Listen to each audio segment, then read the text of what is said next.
اعوذ باللہ من الشیطان الرجیم بسم اللہ الرحمن الرحیم انفروا خفافا وثقالا وجاہدوا باموالکم وانفسکم فی سبیل اللہ ذالکم خیر لکم ان کنتم مؤمنین صدق اللہ العظیم۔ رب اشرح لی صدری ویسر لی امری واحلل عقدۃ من لسانی یفقہوا قولی آمین یا رب العالمین۔ ہم غزوہ تبوک پر تبصرہ کر رہے تھے اور اس میں ہم نے پڑھ لیا تھا، یہ آخری حصہ رہ گیا تھا یہ پچھلے سبق کا، پہلے اس کو پڑھ لیتے ہیں۔ یہ میں نے 2 آیتیں ذرا پچھلے رکوع کی پڑھ دی ہیں تاکہ ربط قائم رہے۔ غزوہ تبوک کے بارے میں مختصراً میں نے یہ عرض کی تھی، سن 9 رجب کو آپ صلی اللہ علیہ وسلم روانہ ہوئے اور یہ زندگی میں پہلا موقع تھا کہ آپ صلی اللہ علیہ وسلم نے سب سے کہا کہ جو بھی اہل ایمان ہے اس جنگ میں لازمی جائے گا۔ لہٰذا اس کے کنسیکوینسز بھی ہوئے پھر کہ کچھ لوگ جو ہے وہ معذرتیں کی، کچھ نے جب آپ واپس آئے معذرتیں کی، کچھ نے نہیں کی، تو ظاہرہ بعض پرسوئی ہے، اس پر ہم تفصیلی گفتگو کر چکے۔ اور حضور صلی اللہ علیہ وسلم کو تقریباً 15 دن جانے میں لگے، 15 آنے میں لگے، کوئی 30-40 دن وہاں قیام ہوا۔ اور میں نے عرض کی تھی کہ کیسر باوجود اس کے کہ 1,00,000-2 لاکھ فوج لیے ہمس میں موجود تھا، وہ مقابلے میں نہیں آیا۔ اس کا خیال تھا کہ یہ اگر کوئی اور ہوتا تو میں لڑ لیتا، لیکن یہ اللہ کے سچے رسول ہیں، ان سے لڑنا گویا کہ تباہی لانے کے مترادف ہے، تباہ و برباد ہونے کے مترادف۔ سمجھدار آدمی تھا، ایک عالم بھی تھا کیسر، تو لہذا وہ مقابلے میں نہیں آیا۔ تو اب یہاں سے یہ جو تقریباً 6 سے 9 رکوع ہیں، یہ غزوہ تبوک سے پہلے کے ہیں، یعنی آپ صلی اللہ علیہ وسلم جب غزوہ تبوک کی تیاری کر رہے ہیں تو یہ اس وقت کے رکوع ہیں 6 سے، پھر 9 سے جو ہے وہ 16 تک، 10 سے 16 تک یہ پھر وہ رکوع ہوں گے کہ جو آپ صلی اللہ علیہ وسلم کے وہاں قیام، واپسی پر اور آ کر جو آیات نازل ہوئی، ان کو ذرا ڈفرینشیٹ کرنا بڑا مشکل ہے کہ کون سی آیت جو ہے وہ راستے میں نازل ہوئی یا کون سی واپسی پر، اور یہ تقریباً جو ہے وہ ساری کی ساری پہلے نازل ہوئی ہیں۔ اب یہاں حکم جو دیا جا رہا ہے، اب پچھلی بحث جو ہے وہ میں آیات کی نہیں کر رہا، اس میں کہا جا رہا ہے کہ انفروا خفافا وثقالا، نکلو چاہے ہلکے ہو چاہے بوجھل ہو، چاہے تمہاری طبیعت اس پر آمادہ ہو چاہے نہ آمادہ ہو، یعنی ذہنی ذاتی طور پر بھی اور چاہے ظاہری سامان کے اعتبار سے بھی۔ وجاہدوا باموالکم وانفسکم فی سبیل اللہ، اور جہاد کرو اپنے مالوں سے اور جانوں سے اللہ کی راہ میں۔ ذالکم خیر لکم، یہ تمہارے لیے بہتر ہے، ان کنتم تعلمون، اگر تم جانتے ہو، واقعتاً حقیقت کا جاننا جانتے ہو تو یہ تمہارے لیے بہتر ہے کہ اگر یہ کرو۔ لو کان عرضا قریبا، اور اگر یعنی مال ہوتا قریب، عرض جو بھی چاہتے ہیں انسان کی چیزیں ہیں وہ ہوتا قریب، و سفراً قاصدا، اور سفر ہوتا ہلکا، تو لتبعوک، یہ آپ کی پیروی کرتے، آپ کے ساتھ چلتے، لیکن ولاکن بعدت علیہم الشقہ، لیکن انہیں دور نظر آتی ہے مسافت، اس کی سختی ہے، مشقت ہے۔ تو اگر کوئی قریب کی بات ہوتی، مال بھی کوئی نظر آ رہا ہوتا، جیسا کہ خیبر میں تھا، تو خیبر میں تو مشرکین بھی ولنگ تھے جانے کے لیے کہ ہم بھی جائیں گے، حضور نے روک دیا کہ نہیں، یہاں تو وہی جائے گا جو عمرے کے لیے گئے تھے، صلح حدیبیہ کے وقت گئے تھے، اور کوئی نہیں جا سکتا۔ تو اگر تو ایسی سچویشن ہوتی تو یہ جاتے، انہیں ذرا دور نظر آ رہا ہے یہ سارا کچھ۔ وَسَيَخْلِفُونَ بِاللَّهِ، تو عنقریب یہ آپ کے پاس قسمیں کھائیں گے۔ یخلفون، یہ فعل مضارع کے ساتھ جب یہ سین کا صلہ سین لگ جاتا ہے تو اس کا مطلب مستقبل قریب، یعنی فوراً ہی یہ آپ کے پاس آئیں گے، جو یہ حکم سنیں گے لوگ تو آپ کے پاس کچھ آئیں گے۔ وَسَيَخْلِفُونَ بِاللَّهِ، اور یہ اللہ کی قسمیں کھائیں گے۔ کیا کھائیں گے؟ لَوِ اسْتَطَعْنَا لَخَرَجْنَا مَعَكُمْ، کہ اگر ہمارے اندر استطاعت ہوتی تو ہم آپ کے ساتھ نکلتے، میری یہ مجبوریاں ہیں، فلاں مجبوریاں ہیں، کاروبار ہے، کھجوریں پکی ہوئی ہیں، کوئی گھر میں بیماری ہے، تو ہمارے اندر استطاعت نہیں۔ یُہْلِکُونَ أَنفُسَهُمْ، انہوں نے ہلاکت میں ڈال لیا اپنی جانوں کو، یعنی جسے ہم پڑھ آئے تھے، آپ کو یاد ہوگا کہ اللہ اور اللہ کے، یہ سورہ آل عمران کی بات کر رہا ہوں، غزوہ احد میں، کہ جن لوگوں نے بھی اللہ اور اللہ کے رسول کی پکار پر لبیک کہی، اور پھر بعد میں آیا تھا کہ وہ جو لوگ اللہ اور اللہ کے رسول کی پکار پر لبیک کہتے ہیں وہ وہ گویا زندگی کی دعوت دے رہے ہیں اللہ اور اللہ کے رسول نے. تمہیں نظر آ رہا ہے کہ موت ہے آگے، لیکن حقیقت میں کیا ہے؟ وہ حیات جاوداں ہے، جدھر جانا ہے اس کی طرف دعوت ہے اگر سوچو تو. واللہ یعلم انہم لکاذبون، اور اللہ جانتا ہے کہ یہ جھوٹے ہیں، یہ جو بہانے بنا رہے ہیں، یہ ساری باتیں کر رہے ہیں، یہ کیا ہے؟ جھوٹی ہیں. یہاں تک ہم نے آپ کو یاد ہوگا کہ پڑھ لیا تھا، تاکہ یہ 2 آیات میں نے کہا کہ ربط قائم رہے. اف اللہ عنکا، اللہ آپ کو معاف کرے یا اللہ نے آپ کو معاف کر دیا. یہ پیشگی گویا کہ ایک بات کہی جا رہی ہے کہ اللہ آپ کو معاف کرے، یا یہ بھی مانے کہ اللہ نے آپ کو معاف کر دیا. لما اذنت لہم، آپ نے انہیں کیوں اجازت دی؟ اب یہ حضور صلی اللہ علیہ وسلم کو بھی ذرا آپ کہہ لیں کہ ایک پوچھ گچھ ہو رہی ہے کہ آپ نے انہیں کیوں اجازت دی. حتیٰ یتبین لک الذین صدقوا، یہاں تک کہ آپ پر واضح ہو جاتا ہے کہ کون ہے سچے. وتعلم الکاذبین، اور آپ جان لیتے کہ کون ہے جھوٹے. اب کوئی بہانے بنا کر آ رہا ہے حضور صلی اللہ علیہ وسلم کا یہ مسئلہ ہے، یہ مجبوری ہے، تو آپ کی شفقت رحمت کا تقاضا یہ تھا کہ آپ کیا کرے تھے؟ اچھا ٹھیک ہے بھائی نہ جاؤ، اچھا ٹھیک ہے بھائی نہ جاؤ. تو اللہ نے کہا کہ آپ انہیں کیوں اجازت دے رہے ہیں؟ ہاں، آپ کو انہیں اجازت نہیں دینی چاہیے تھی، تاکہ یہ حقیقت کھل جاتی. ان پر تو نفاق کا پردہ پڑا رہ گیا. اللہ چاہتا تھا کہ یہ پردہ اب اٹھ جائے، یہ آخری مرحلے. اب آگے فرمایا لا یستاذنک الذین یؤمنون باللہ والیوم الآخر، لا یستاذنک الذین، وہ لوگ اجازت نہیں مانگتے، یؤمنون باللہ والیوم الآخر، جو لوگ اللہ پر اور یوم آخرت پر یقین رکھتے ہیں، وہ اجازت نہیں مانگتے اس بات کی ان یجاہدوا باموالہم وانفسہم، کہ وہ جہاد کریں اپنے مالوں اور جانوں سے. جب اللہ کا حکم آ گیا کہ نکلو چاہے بوجھ لو ہلکے ہو، تو اہل ایمان اللہ پر ایمان ہے، آخرت پر اللہ کا ان کا حکم آ گیا ہے، اب وہ اجازت نہیں لیتے. اچھا یہاں ایک مقام میں اور بھی پڑھوں گا، یہ بیلنس ہوگا قائم، کسی وقت وہ بھی پڑھوں گا کہ ایک طرف آیا کہ جو لوگ اجازت لے رہے ہیں، اجازت مانگ رہے ہیں، وہی اہل ایمان ہے. لیکن یہاں کیا کہہ دیا گیا؟ ہاں نہیں، وہ ایمان نہیں رکھتے آخرت پر گویا کہ، اور اللہ پر اور یوم آخرت پر.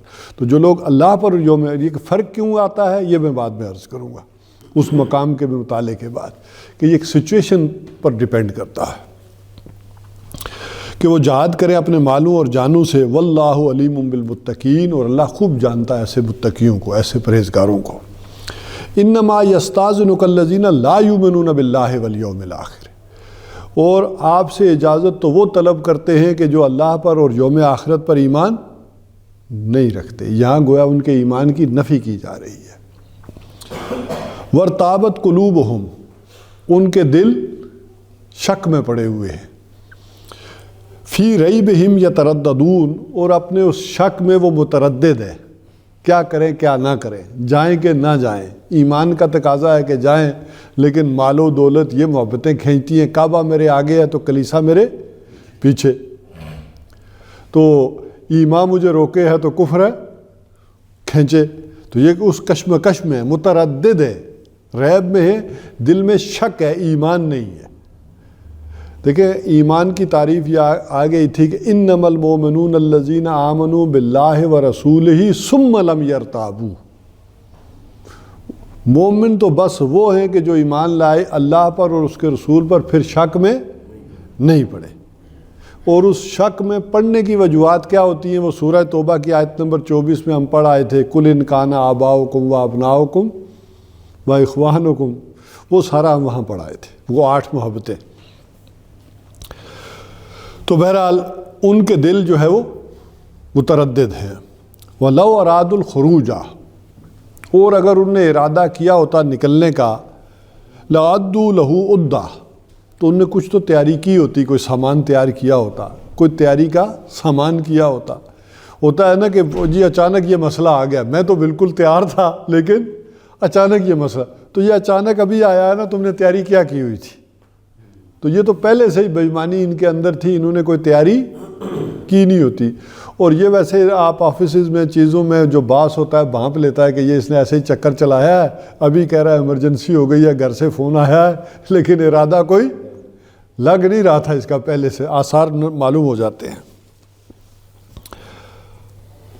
وَلَٰكِن کرے اللہ ہو، اور اللہ ہی نے پسند نہیں کیا کیا، انبعاثہم، ان کا اٹھنا، کہ وہ اٹھ کر نکل کر تو آپ لوگوں کے ساتھ جائیں، یہ اللہ ہی نے پسند نہیں کیا. اب اس کی حکمت بعد میں آئے گی کہ اللہ نے کیوں نہیں پسند کیا. فَثَبَّتَهُمْ، اور انہیں روک دیا. وَقِيلَ اقْعُدُوا مَعَ الْقَاعِدِينَ، اور انہیں کہہ دیا گیا کہ بیٹھنے والوں کے ساتھ بیٹھے رہو. یہ گویا کہ انڈرسٹوڈ ہے یا ایک تکوینی امر ہے کہ اللہ کا اوپر فیصلہ تھا کہ ایسے لوگ جائیں ہی نہ.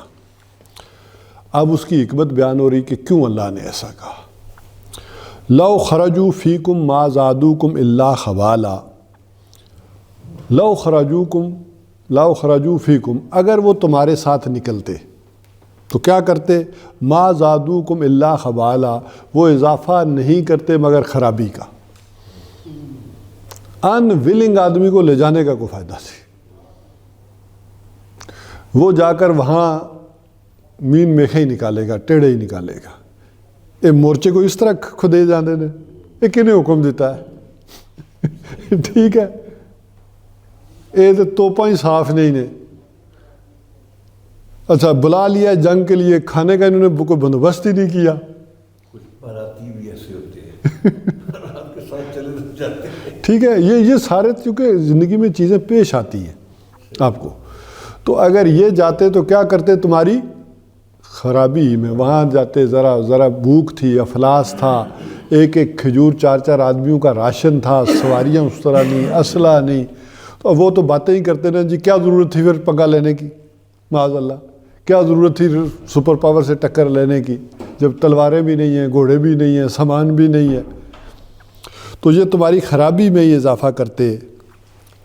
وَلَأَوْضَعُوا خِلَالَكُمْ، اور یہ تمہارے اندر گھوڑے دوڑاتے. یبغونکم الفتنہ، فتنے تلاش کرنے کے لیے. اب ظاہر ہے ان کا ارادہ لڑنے کا تو تھا نہیں، تو یہ کیا کرتے، کہیں کوئی خرابی ڈھونڈتے، کہیں کوئی مسئلہ ہوتا تو یہ لوگوں کو بھڑکاتے. کچھ اگر لوگ آپس میں باتیں کرتے کہ یہ یہاں یہ خرابی ہے، یہ مسئلہ آ رہا ہے، یہ مسئلہ آ رہا ہے، راستہ ایسے ہے، تو یہ اس کو ایکسپلائٹ کرتے ان موقعوں کو اور چیزوں کو. وَفِيكُمْ سَمَّاعُونَ لَهُمْ، اور تم میں ایسے بھی ہیں جو ان کے لیے سنتے ہیں. سماعون لہم، جو ان کے لیے سنتے ہیں، گویا کہ جاسوس ہیں. اور ایک اس کا ترجمہ یہ کیا گیا ہے کہ وفیکم سماعون لہم، تم میں ایسے ہیں جو ان کی باتوں کو زیادہ توجہ سے سنتے ہیں. آپ کی بات کی نسبت ان یہودیوں کی باتوں کو زیادہ توجہ سے سنتے اور دیکھتے ہیں، ان کا اثر ان کا ہوتا ہے. بہرحال دونوں ترجمے موجود ہیں. واللہ علیم بالظالمین، اور اللہ تعالیٰ ایسے ظالموں کو خوب جانتا ہے. لَقَدِ ابْتَغَوُا الْفِتْنَةَ مِن قبل، اور اس سے پہلے بھی یہ فتنے تلاش کرتے رہے کہ کوئی موقع ملے اور یہ فتنے کو آواز دیں. وَقَلَّبُوا لَكَ الْأُمُورَ، اور آپ کے کاموں کو تلپٹ کرتے رہے. اچھا اس سے پہلے بھی وہ فتنے تلاش کرتے رہے. یہ دیکھیں کسی نہ کسی جنگ کے موقع پر کچھ نہ کچھ یہ فتنے کر دیتے تھے، جس کی تفصیل آگے اور رکوع میں بھی آئے گی، لیکن میں ان کا مطالعہ نہیں کروں گا. اس حوالے سے سمجھ لیں کہ جیسے غزوہ بنی مستلق سے واپسی پر حضرت عائشہ رضی اللہ تعالیٰ پر تہمت لگا دی. اسی طرح ایک جگہ پڑاؤ ہوا، غزوے سے واپسی ہو رہی تھی تو پانی پلانے پہ کوئی جھگڑا ہو گیا. کوئی وہ ڈھول کھینچ رہا تھا ایک انصاری صحابی، تو کوئی آپس میں دھکم پیل ہو گئی.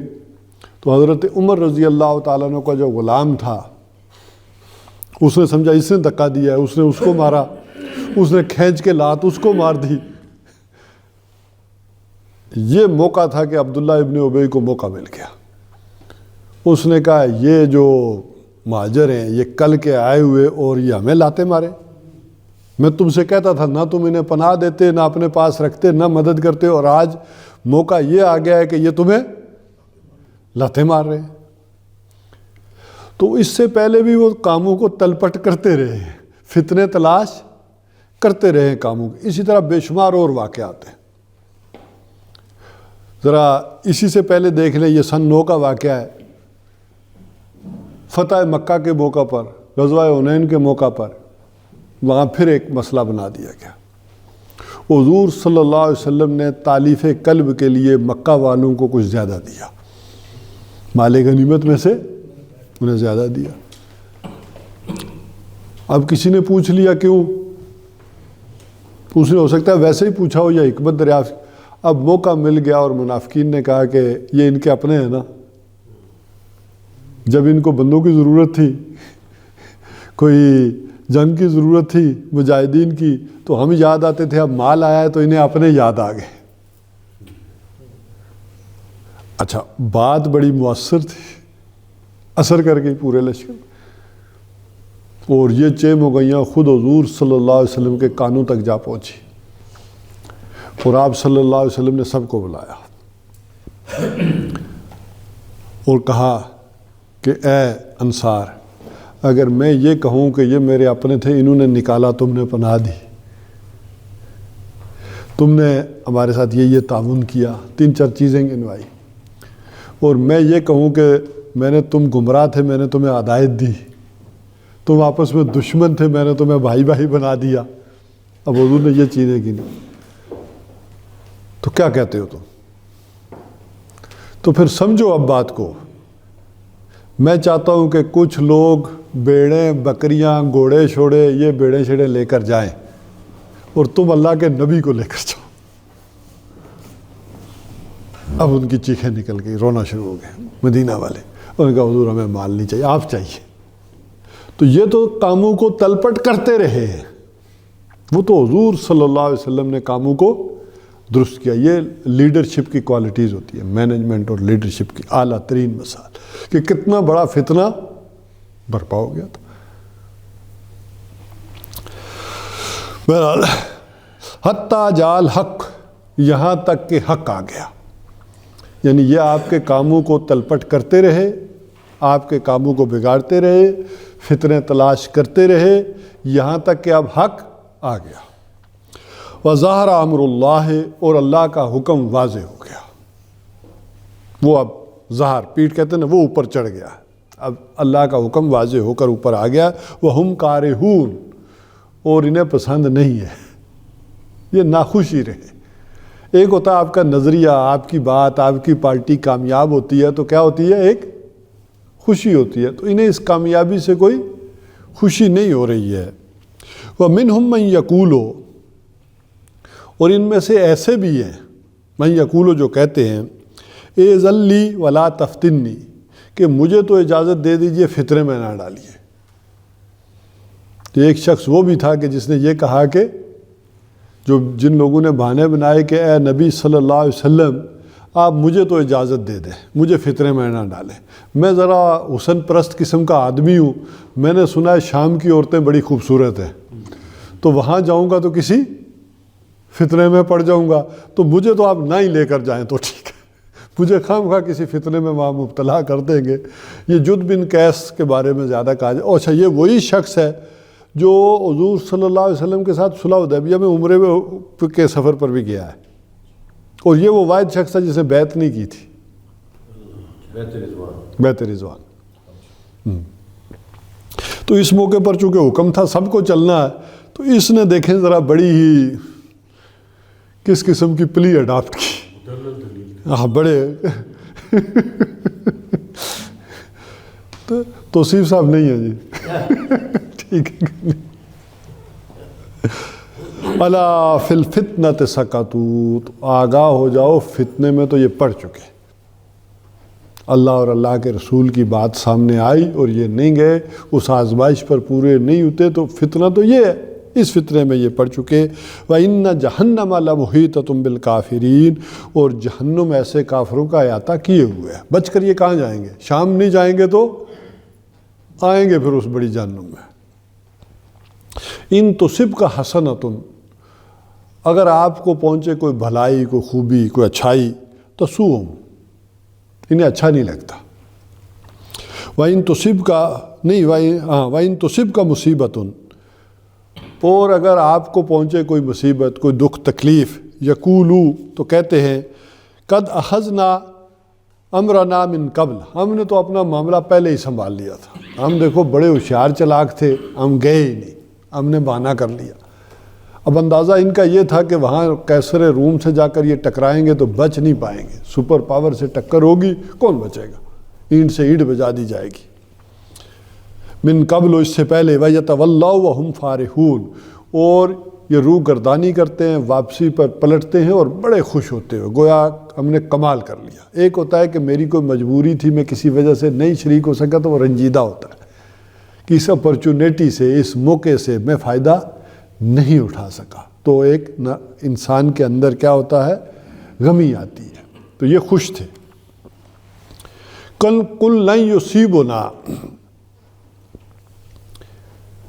اے نبی ان سے کہیے، کیا کہیے، لَن يُصِيبَنَا، ہمیں نہیں پہنچ سکتی، اِلَّا مَا كَتَبَ اللَّهُ لَنَا، سوائے اس چیز کے کہ جو اللہ نے ہمارے لیے لکھ دی ہے، ہوا مولانا، اور وہی ہمارا مولا ہے، کارساز ہے، پشت پناہ ہے، وَعَلَى اللَّهِ فَلْيَتَوَكَّلِ الْمُؤْمِنُونَ، اور اہل ایمان کو تو اللہ ہی پر توکل کرنا چاہیے۔ قُلْ هَلْ تَرَبَّصُونَ بِنَا إِلَّا إِحْدَى الْحُسْنَيَيْنِ، اے نبی ان سے کہیے، هَلْ تَرَبَّصُونَ، تم کس چیز کا انتظار کر رہے ہو، اللہ هَلْ تَرَبَّصُونَ بِنَا إِلَّا إِحْدَى الْحُسْنَيَيْنِ، ہمارے بارے میں سوائے دو بلائیوں میں سے ایک کے، دو اچھائیوں میں سے ایک کے، تم ہمارے بارے میں کس چیز کا انتظار کر رہے ہو کہ ہم مارے جائیں گے، تو شہید ہو جائیں گے نا، تو سوائے دو بلائیوں کے ہمارے بارے میں تم کس چیز کا جو ہے وہ انتظار کر رہے ہو کہ یا تو ہم شہید ہو جائیں گے یا غازی ہو جائیں گے، تو ہمارے لیے تو بھلائی بھلائی ہے، اچھائی اچھائی ہے۔ وَنَحْنُ نَتَرَبَّصُ، اور ہم تمہارے بارے میں انتظار کر رہے ہیں، بِكُمْ أَن يُصِيبَكُمُ اللَّهُ بِعَذَابٍ مِّنْ عِنْدِهِ، کہ اللہ تعالیٰ تمہیں عذاب دے گا اپنے پاس سے، یہ جو نافرمانی کی روش تم اختیار کر رہے ہو تو اللہ تمہیں عذاب دے گا، او بِأَيْدِينَا، یا ہمارے ہاتھوں سے عذاب دے گا، یا کوئی خصوصی طور پر وہاں سے عذاب دے گا جیسے سابقہ قوموں کو دیتا رہا، یا ہمارے ہاتھ سے دے گا۔ فَتَرَبَّصُوا إِنَّا مَعَكُمْ مُتَرَبِّصُونَ، تو انتظار کرو، ہم بھی تمہارے ساتھ انتظار کرنے والوں میں شامل ہو جاتے ہیں۔ یہ رکوع میرا خیال ہے گزر تو نہیں گیا نا، بڑا ہے نا۔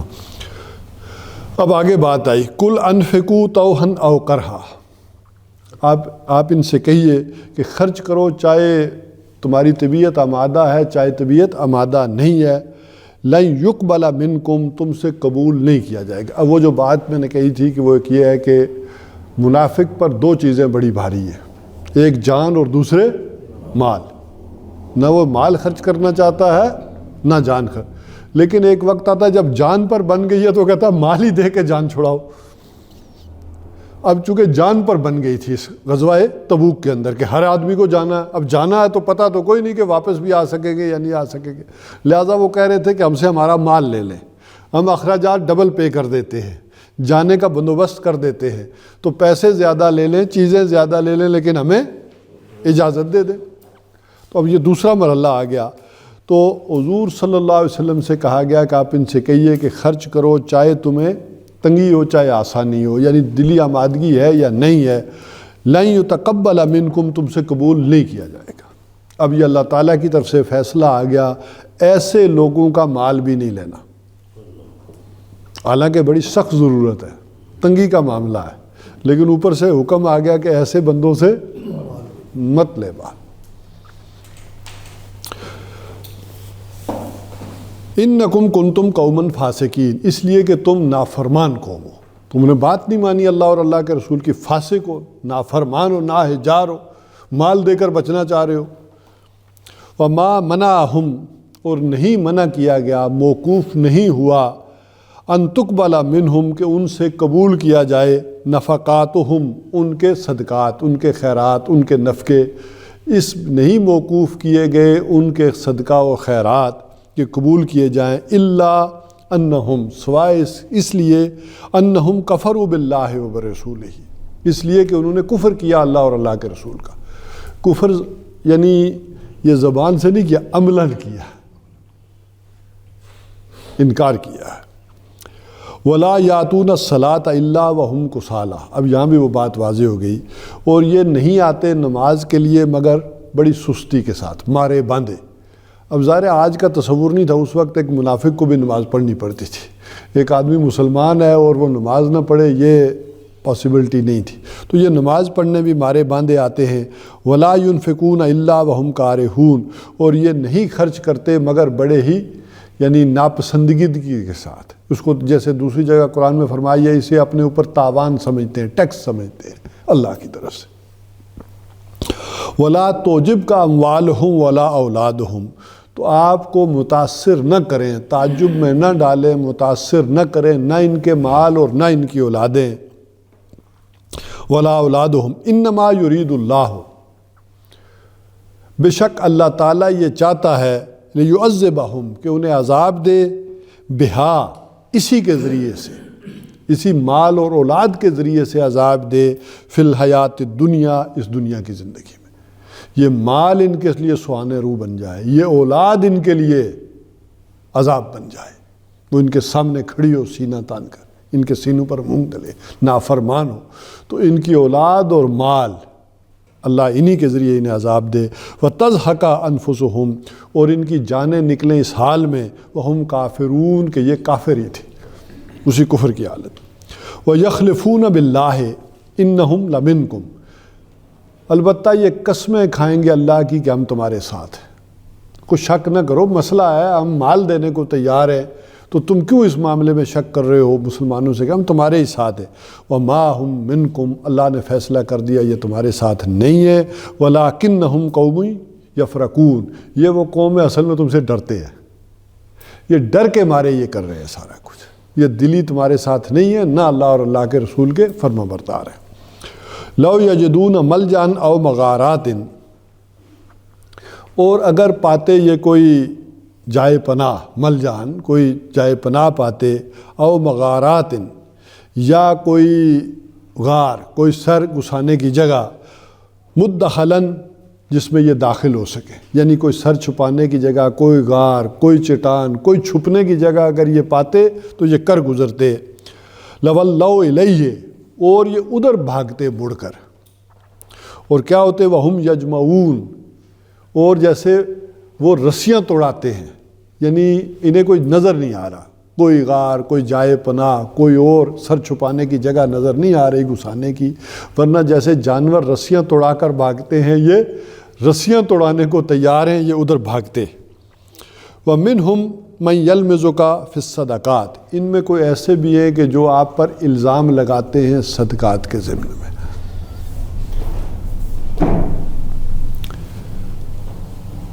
اب یہ علیحدہ سے مسئلہ تھا نازک۔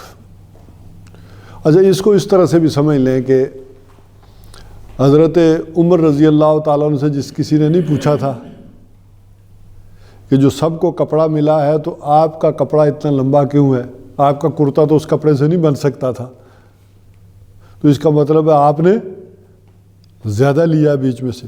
تو انہوں نے اپنے بیٹے کو کھڑا کیا اور کہا کہ اس کا بھی میں نے لیا ہے اور پھر میں نے قمیض بنوائی ہے، جو سب کے حصے میں کپڑا آیا اس سے میری نہیں بن سکتی تھی، وہ ذرا قدامت تھے۔ تو اسی طرح حضور صلی اللہ علیہ وسلم پر بھی انہوں نے الزام لگا دیا کہ یہ بیچ میں سے کوئی چیز رکھ لیتے ہیں، اور خاص کر کسی نے الزام لگا دیا کہ آپ نے کوئی چادر لے لی ہے بیچ میں سے مال غنیمت کا، حالانکہ وہ ہے ہی اللہ اور اللہ کے رسول کا۔ یا ایک دفعہ مجمع میں کھڑے ہو کر ایک شخص نے کہہ دیا کہ محمد اے دل یا محمد، اے محمد صلی اللہ علیہ وسلم عدل کریں، آپ کسی کو کم دے رہے ہیں، کسی کو زیادہ دے رہے ہیں، تو کیا کریں، عدل کریں۔ اب دیکھیں، ایک ہے ہمارے تصورات، ایک ہے نبی صلی اللہ علیہ وسلم جانتے ہیں اس کی ضرورت زیادہ ہے، اس کی کم ہے، کس کو کم دینا ہے، کس کو زیادہ دینا ہے۔ تو حضور صلی اللہ علیہ وسلم بھی جلال میں آ گئے، تو آپ نے فرمایا میں عدل نہیں کروں گا تو اور کون عدل کرے گا، میں آیا ہی عدل کرنے کے لیے ہوں۔ عدل کیا ہے؟ عدل یہ ہے کہ جس کا جتنا حق ہے اس کو مل جائے۔ ہم جب عدل کی بات کرتے ہیں تو ہمارے سامنے کیا ہوتا ہے؟ انصاف، انصاف نصف سے برابر برابر۔ عدل یہ ہے نہیں ہر ایک کا رائٹ اسے ملے. دیکھیں نا آپ انصاف کریں تو چوکیدار کی تنخواہ اور باس کی تنخواہ ایک ہونی چاہیے، جیسے کہ کمیونزم میں ہوا، مارکسزم میں. تو عدل یہ ہے نہیں اس کی جتنی ہونی چاہیے اور اس کی جتنی ہونی چاہیے. وہ ٹھیک ہے کہ ہم نے بھی عدل نہیں کیا، وہ علیحدہ بات ہے، لیکن دونوں کی برابر نہیں ہو سکتی. چلیں جی آگے. فَإِنْ أُوتُوا مِنْهَا، لیکن ان کا معاملہ کیا ہے؟ اگر وہ انہیں دے دیتے زیادہ تو اب دیکھیں نا، اب بھی کہتے ہیں عدل کریں. فَإِنْ أُوتُوا مِنْهَا، اگر وہ دے دیے جائیں اس میں سے، رضو راضی ہو جاتے ہیں، خوش ہو جاتے ہیں کہ یہ صحیح تقسیم ہوئی ہے. وَإِنْ لَمْ يُؤْتَوْا، اور اگر وہ انہیں نہیں دیا جاتا، منہا اس میں سے، اذا ہم یسخطون، تو پھر یہ بڑے ہی ناخوش ہوتے ہیں، انہیں پھر وہ سارا عمل ناپسندیدہ لگتا ہے. وَلَوْ أَنَّهُمْ رَضُوا مَا آتَاهُمُ اللَّهُ وَرَسُولُهُ، اور اگر وہ اس پر راضی ہو جاتے جو کچھ کہ انہیں دیا ہے اللہ اور اس کے رسول نے. وَقَالُوا حَسْبُنَا اللَّهُ، اور یہ کہتے کہ اللہ ہمارے لیے کافی ہے. سَيُؤْتِينَ اللَّهُ مِنْ فَضْلِهِ وَرَسُولُهُ، تو عنقریب اللہ اور اللہ کا رسول اپنے فضل سے ہمیں نوازیں گے، پھر دے دیں گے. کون سا یہ کوئی آخری موقع ہے، آ گیا ہے. اِنَّ إِلَى اللَّهِ راغبون، اور ہم اللہ ہی کی طرف امیدوار ہیں، رغبت اسی کی طرف رکھتے ہیں. یہ تھا وہ پچھلے سبق کا قرض بقایا جو ہم نے ادا کر دیا. یہاں پہ سر آپ نے حق کی بات کی ہے، حق اور ضرورت میں کوئی فرق ہوگا عدل کے معنوں میں؟ دیکھیں نا، آپ بیوی اور بیٹی اور بیٹے کو دونوں کو ایک جیسا کیوں نہیں دیتے؟ انصاف کریں نا، ٹھیک ہے. تو بیٹی کا حق جو اللہ نے مقرر کر دیا وہ آدھا ہے اور بیٹے کا پورا ہے، تو یہ عدل ہے. بیوی جس نے ساری زندگی آپ کے ساتھ لگائی اس کو 1/8 زندگی میں تو برابر ہے، زندگی میں برابر ہے، پسندیدہ ہے، بیٹی اور بیٹے کا برابر ہے. پسندیدہ ہے کہ اگر آپ دینا چاہیں تو آپ فرق نہ کریں. آپ اگر زندگی میں چیزیں بانٹ کر دیتے ہیں تو آپ کے لیے پسندیدہ یہ ہے کہ آپ برابر دیں. بیٹی کو دے دیں کچھ، بیٹی کو یا برابر کر دیں. نہیں دیکھیں یہ دو انتہائیں ہیں. وہ ایک اخلاقی بات ہے، یہ عدل اور احسان کی جو، ہاں وہ اخلاقی بات ہے. آپ اگر سارا ایک کو دے دیں تب بھی قانون کچھ نہیں پوچھتا، ملکیت تو ٹھیک ہے کہ نہیں. لیکن احسن کیا ہے کہ اگر آپ زندگی میں دیتے ہیں تو آپ فرق نہ کریں. یہ اللہ نے فرق ڈالا ہوا ہے نا، بیٹی بیٹے آپ کے لیے دونوں برابر ہیں، آپ کی اولاد ہے. وہ جب آپ فوت ہو گئے تو اب اس کے قانون کے تحت اس کا آدھا ہے اور بیٹے کا پورا ہے. اب یہ وہ اس حوالے سے بات کر رہے تھے. تو زندگی میں پسندیدہ ہے کہ کوئی شخص زندگی میں بانٹ کر دونوں کو چیز دے، تو بلکہ بسا اوقات بیٹیوں کا معاملہ بڑھ جاتا ہے زندگی میں جب آپ چیز دیتے ہیں. آپ کوئی خوشی کی چیز لاتے ہیں، آپ گھر میں فروٹ لے کر آئے ہیں، بہرحال یہ لمبی باتیں ہو جائیں گی. تو دینا کس کو شروع کرے؟ بیٹے کو بعد میں دیں، بیٹی کو پہلے دیں. تو یہ ایک آپ کہہ لیں کہ احسان اور معاملہ ہے دنیا میں جو ذمہ داریاں ہیں یا چیزیں. بہرحال سورہ توبہ کے میں چاہتا تھا کہ پہلی 4 آیات جو آئی ہیں، یا 4 نہیں 6 بلکہ، اس حوالے سے میں چاہتا تھا کہ یہ کوئی تھوڑا سا مطالعہ ہم اب یہ بھی کریں گے کہ اس کی وجہ یہ ہے کہ یہاں جو بات آئی تھی، چونکہ میں مصباح صاحب آئے ہیں تو انہوں نے ابتدا میں ایک بات اٹھائی تھی،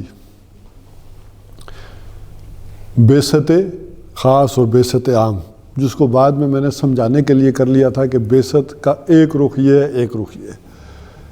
لیکن اس ایک رخ میں بھی ایک وہ قوانین ہیں جو ابدی آئے، ایک وہ قوانین تھے جو انٹرم پیریڈ کے لیے آئے، اور پھر اس کے بعد ایک وہ قوانین تھے جو دوسری اقوام کے لیے آئے. تو اس میں فرق و تفاوت کیا ہے؟ اب کچھ چیزیں آپ پر بھاری گزری ہوں گی اگر میں 2-3 نشستیں پہلے چلا جاؤں تو. وہاں میں نے خاموشی اختیار کی تھی، آپ نے بھی نہیں پوچھا تو میں نے بھی نہیں کوئی اس بات کو ہلایا.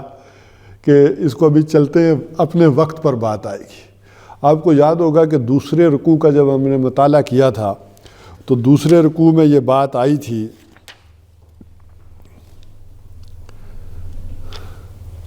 کیف یکون للمشرکین عہد عند اللہ و عند رسولہ، کیسے ہو سکتا ہے مشرکین سے اللہ اور اللہ کے رسول کا معاہدہ؟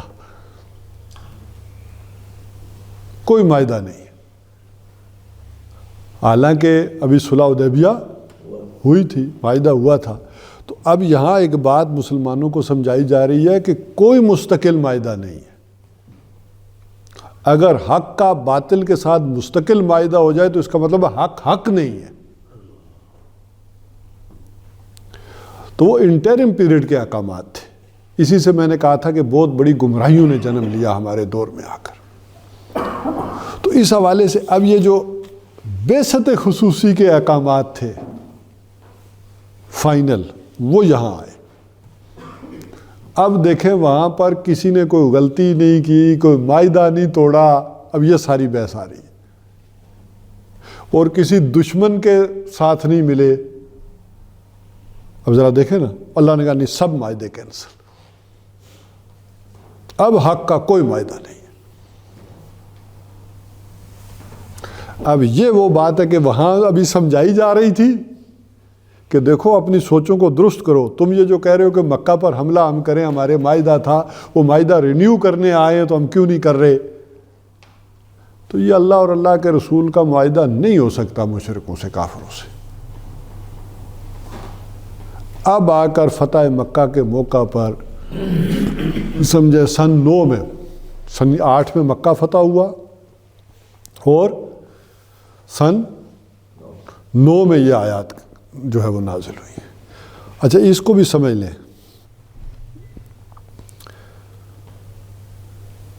سن 9 رجب میں ہوا ہے معاملہ غزوہ تبوک کا.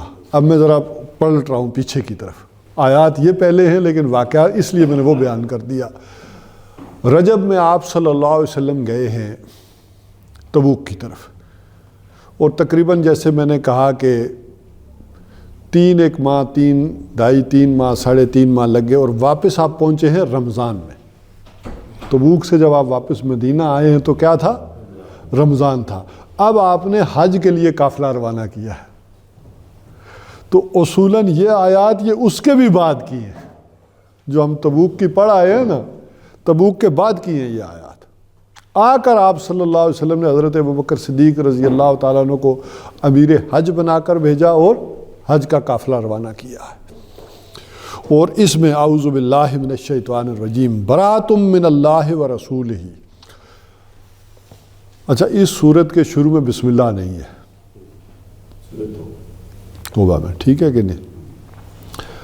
اچھا بعض اہل علم نے، علماء حضرات نے رعایت دی ہے کہ درمیان میں سے کہیں پڑھیں تو بسم اللہ پڑھ سکتے ہیں، لیکن شروع میں یہ سب کے نزدیک ہے کہ اس کے شروع میں بسم اللہ نہیں پڑھ سکتے. اب کیوں نہیں پڑھ سکتے؟ اس کا ایک معاملہ تو حضرت علی رضی اللہ تعالیٰ انہوں نے بیان کیا کہ حضرت علی رضی اللہ تعالیٰ نے فرمایا کہ کیونکہ یہ صورت ننگی تلوار لے کر نازل ہوئی ہے، اور ابھی آیت سے آپ کو اندازہ ہو جائے گا. اس کے شروع میں بسم اللہ کہنا کوئی سوٹیبل نہیں تھا کہ ایک طرف کہا جائے کہ اللہ تعالیٰ کیا ہے الرحمن اور الرحیم، اور آگے حکم آ جائے کہ ان کی گردنیں اڑا دو. تو یہ اس کی یعنی رحمان اور رحیمیت کی شان سے ذرا مناسبت بات نہیں رکھتی کہ پڑھا یہاں سے جائے اور پھر آگے بات یہ کہی جائے. تو براۃ من اللہ و رسولہ، تھوڑا سا ترجمہ کر لیں 5-7 منٹ، پھر اس پر گفتگو آئندہ ہم شروع کر دیں گے. جی اعوذ باللہ میں نے پڑھی ہے اسی لیے کہ اعوذ باللہ پڑھ سکتے. براۃ من اللہ و رسولہ، اعلان برات ہے، اعلان لا تعلقی ہے، کوئی تعلق نہیں ہے اللہ کا اور اللہ کے رسول کا. الی الذین عاہدتم من المشرکین، ان لوگوں سے کہ جن سے تم نے عہد کیا ہے مشرکین میں سے. اللہ نے گویا سارے معاہدے کیا کر دیے؟ کینسل کر دیے کہ کوئی تعلق نہیں. اعلان برات، بیزاری، لا تعلقی ہے مشرکین سے جن سے تم نے عہد کیے. فسیحوا فی الارض، تو زمین میں پھریں چلیں سیر کر لیں پھر لیں 4 اشہرن 4 مہینے تک وَاعْلَمُوا أَنَّكُمْ غَيْرُ مُعْجِزِ اللَّهِ اور جان لو کہ تم اللہ کو عاجز نہیں کر سکتے، اسے ہرا نہیں سکتے، اللہ کو شکست نہیں دے سکتے۔ 4 مہینے کی مہلت ہے۔ وَأَنَّ اللَّهَ مُخْزِي الْكَافِرِينَ اور اللہ تعالیٰ رسوا کر دے گا کافروں کو۔ اسی سے ایک سورت توبہ کا نام بعض مصحف میں آپ نے لکھا دیکھا ہوگا کہ سورہ مخزی، سورۃ المخزی، رسوا کرنے والی سورت۔ تو اللہ تعالیٰ ان کو رسوا کر کے چھوڑے گا۔ یہ احکامات جو ہیں مشرکین کے ہیں تو اہل کتاب کو بھی اپلائی کریں گے؟ ابھی اہل کتاب کو 2 منٹ چھوڑ دیں، آئے گی اہل کتاب کی باری، ٹھیک ہے، وہ بھی ہم پڑھیں گے، اگلی دفعہ ہوا تو اگلی دفعہ پڑھیں گے، نہیں تو اس سے اگلے درس میں پڑھیں گے، کہ تاکہ آپ کے سامنے ابدی قوانین رہیں کہ جو آخر میں نازل ہوئے کہ یہ فائنل ڈیسیجنز ہیں۔ لوگوں نے درمیان کے ڈیسیجن لے کر اس سے غلط فہمیاں پیدا کی، فائنل ڈیسیجن یہ تھے وَآذَانٌ مِّنَ اللَّهِ وَرَسُولِهِ إِلَى النَّاسِ يَوْمَ الْحَجِّ الْأَكْبَرِ، صاف اعلان ہے اللہ اور اللہ کے رسول کی طرف سے الی الناس، لوگوں کے لیے، لوگوں کی طرف، یوم الحج الاکبر، اس بڑے حج کے دن، ان اللہ بریء من المشرکین، کہ اللہ تعالیٰ مشرکوں سے لا تعلق ہے۔ اب کوئی حقوق انسانی یا چارٹر یا وہ ساری جو بلائیں جو آ کر پڑتی ہیں، کوئی تعلق نہیں اللہ کے واسطے۔ وَرَسُولُهُ فَإِن تُبْتُمْ فَهُوَ خَيْرٌ لَكُمْ، ہاں اگر تم توبہ کر لو تو کیا ہے، یہ تمہارے لیے بہتر ہے، توبہ کرو، ایمان لے آؤ، ٹھیک ہے۔ وَإِن تَوَلَّيْتُمْ، اور اگر تم روگردانی کرو گے، پیٹھ پھیرو گے، فَاعْلَمُوا، تو جان لو، أَنَّكُمْ غَيْرُ مُعْجِزِ اللَّهِ، تو تم اللہ کو عاجز نہیں کر سکتے، اللہ کو شکست نہیں کر سکتے۔ بات وَبَشِّرِ الَّذِينَ كَفَرُوا بِعَذَابٍ أَلِيمٍ، اور کافروں کو خوشخبری دے دیجیے دردناک عذاب کی، ایک تو دنیا میں رسوائی ہے اور اب آخرت کا عذاب بھی ہے۔ إِلَّا الَّذِينَ عَاهَدتُّم مِّنَ الْمُشْرِكِينَ ثُمَّ لَمْ يَنْقُصُوكُمْ شَيْئًا، ایک بات یہ آ گئی کہ اب وضاحت آ رہی ہے اس حکم کی، کہ ایک وہ لوگ ہیں کہ جنہوں نے تم سے معاہدے کیے، ٹھیک ہے کہ نہیں؟ اب یہ 3 طرح کی کیٹیگریز ہیں، ان کو ذرا سمجھیں۔ ایک وہ ہیں کہ جن سے تم نے میعادی معاہدے کیے ہیں، مدت کے وعدے ہیں، ایک ہیں غیر معاہدی معاہدے ہیں، اور ایک ہے جن سے کوئی معاہدہ نہیں ہے۔ جن سے کوئی معاہدہ نہیں ہے انہیں فوراً قتل کر دو، جن سے میعادی معاہدے ہیں اور انہوں نے تمہارے خلاف تلوار نہیں اٹھائی، تمہارے خلاف کسی دشمن کے ساتھ گٹھ جوڑ نہیں کی، انہیں 4 مہینے کی مہلت دے دو۔ نہیں، جن کے میعادی ہیں انہیں مدت پوری کرو، سال کا کسی سے معاہدہ، ان کی مدت پوری کر دو۔ اور جن کے ساتھ غیر معاہدی معاہدے ہیں، یعنی کوئی نہیں، آپ نے کسی کو پناہ دے دی کہ تم ہمیشہ یہاں رہ سکتے ہو میری زمینوں پر، میرے علاقے میں، ان کو 4 مہینے کی مہلت۔ تو 3 کیٹیگریز کا یہاں ذکر آئے گا۔ ایک یہ آ گیا کہ جن کے ساتھ کوئی معاہدہ نہیں تھا مشرکین کا، انہیں تو فوری قتل کر، البتہ ان کے لیے ایک رعایت دی۔ دوسروں کے لیے جن کے ساتھ معاہدہ کیا تھا، مدت کا تھا، اور انہوں نے کوئی قصور نہیں کیا تو انہیں مدت پوری کر لیں۔ اور تیسرے جن کے ساتھ غیر اعلانیہ معاہدہ تھا، مدت کا تعین نہیں تھا، ان کو 4 مہینے کی مہلت۔ البتہ یہ جو پہلے لوگ ہیں، اس تفصیلات میں جانے سے پہلے عرض کروں، یہ جو پہلے لوگ تھے کہ جن کے ساتھ کوئی معاہدہ نہیں تھا، ان کا حکم تو آیا فوری قتل کر دیا جائے، لیکن پھر اشہر الحرم آڑے آئے، ذی الحجہ ہے، محرم ہے، تو محرم کے بعد نہیں، ان کے 4 مہینے نہیں، ان کا یہ 1.5 مہینہ، کہ جو ہی یہ اب ذکر آ جائے گا، میں اس لیے کہہ رہا تھا کہ یہ ذرا پڑھتے ہوئے پھر تینوں کیٹیگری ذہن میں رکھیں، کہ جو ہی اشہر الحرم ختم ہوں گے، 1.5 مہینہ ختم ہوگا تو ہاں باقیوں کا 4 ہو گیا، وہ ذی الحجہ، محرم، سفر اور ربیع الاول. کون لوگ تھے مشرکین. مکہ میں؟ ہاں صرف یعنی جو مکہ کے لوگ ہیں یا جتنے بالخصوص بنی اسماعیل ہیں، یہ سراؤنڈنگ ہے، یہ تقریباً پورا عرب کا علاقہ آ جائے گا. نجد کے قبائل یہ سارے اس میں آئیں گے. اب یہ سارے کے سارے جو اس جزیرہ نمائے عرب کے اندر ہیں مشرکین میں سے، اور بالخصوص حضور صلی اللہ علیہ وسلم کے خاندان میں سے. عرب تھا یا صرف مکہ کے ایریے کا تھا، انڈر کنٹرول آف مکہ؟ یہ دیکھ لیں کہ اگر آپ کہیں نا تو اس میں جتنا علاقہ جزیرہ نمائے عرب کا کہلاتا تھا، عرب کا علاقہ یہ، جس میں یہ آپ کے دبئی شبئی سے لے کر عراق کا کچھ حصے باؤنڈری تک لے کر اور پھر شام کی سرحد تک سب اس میں تھا. ان کے ساتھ معاہدے نہیں تھے؟ جی سارے عرب کے ساتھ معاہدے نہیں تھے؟ قریباً سب کے ساتھ ہو گئے تھے. فتح مکہ تک سب کے ساتھ ہو چکی تھی. دیکھیں نا، ابھی میں نے آپ سے عرض کیا کہ اور چھوڑ کے تو حضور جب وہ تبوک گئے تو وہاں بھی سب سے معاہدے ہی کر کے آئے نا، مہینہ رک کے. اب معاہدہ بھی کون کر رہا؟ اب ذرا ایک اور ڈائمنشن میں معاہدہ کس نے کیا؟ حضور صلی اللہ علیہ وسلم نے. لیکن سب معاہدے اللہ کی طرف سے ختم ہو گئے. یہاں بھی میں نے وہ ساری تفصیلات اگر آپ کو یاد ہوں تو آپ جب یہ نجد کی مہم کے لیے نکلے ہیں تو نجد کے بھی سارے قبائل نے کیا کیا تھا؟ لڑائی کی بالفعل نوبت نہیں آئی تھی. سارے قبائل نے کیا کر لیا تھا؟ معاہدہ کیا تھا. ایک ایک کر کے سارے معاہدے میں کرتے گئے. بالکل صلح حدیبیہ میں دیکھ لینا، بنو بکر نے ان کے ساتھ معاہدہ کیا اور بنو خزاع نے حضور صلی اللہ علیہ وسلم کے ساتھ کیا. تو اب اس وقت تک تو یہ دونوں ہی جاری تھے. تو جہاں بنو بکر ان کے ساتھ شمار ہو رہے ہیں، بنو خزاع کا معاہدہ بھی تو ختم ہو گیا نا، جن کے ساتھ حضور نے معاہدہ کیا. تو اب میں یہ کہہ رہا تھا کہ یہ ابدی احکامات ہیں. وہ جو وہاں بات ذرا بھاری پڑ رہی تھی کہ دیکھو ذرا سوچو کیسے معاہدہ ہو سکتا ہے یہ، اب وہ کھل کر اللہ نے یہاں اعلان کیا کہ کوئی معاہدہ نہیں. باطل دوئی پسند ہے، حق لا شریک. حق کا، سچ کا کسی جھوٹ کے ساتھ کسی معاہدے کا کوئی امکان نہیں. وہ ہے تو وہ وقتی ایک مصلحت کے تحت.